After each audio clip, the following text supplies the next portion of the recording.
O, yan na. Okay na. O, yan guys. O, bago na naman to. Yan o. Ibang pwesto kasi. Palit-palit lang kami. Ikot-ikot lang dito sa taas. Yan. Ito yung higaan kasi ng mga bata eh. Parang pinaka second floor. Ito yung mga kwarto ng bata. Siyempre medyo pinagaganda natin kasi mainit dito eh. Kailangan medyo presko yung mga bata. Mahirap, baka naman paggising nila tusta na yung mga bata rito. Ayan o. Ang dami lang talagang abubo to. Ang dami mga nakalagay eh. Tambak eh. Kita nyo guys ha. Kung sino lang ho yung may gusto magpaano. Ayan, dito lang ho kami. Ano lang po kami. Para maano nyo lang ho kami. Paki-add nyo lang po kami. Yan o, yan o. Hindi naman ho kami, sinasabi, hindi naman ho kami eksperto.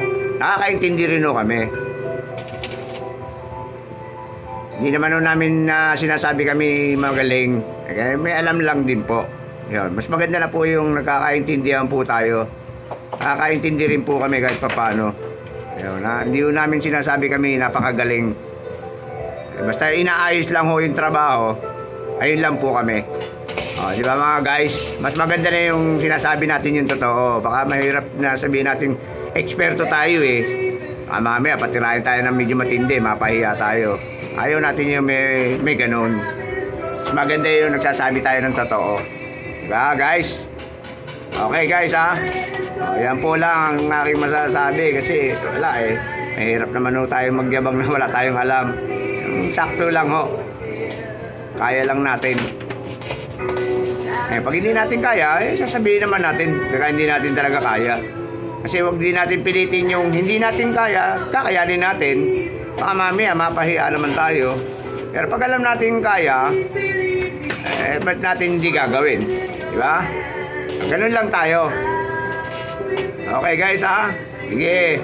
Ayan, kasi medyo abala pa kami. Marami pang gagawin eh. Mamadali na kasi yung may-ari. Kasi gusto na makalipat. Ayan o. Kaya inaapura din namin. Alam niyo naman, hindi kami sanay sa mabagal na trabaho. Gusto na namin, mabilis din, madali.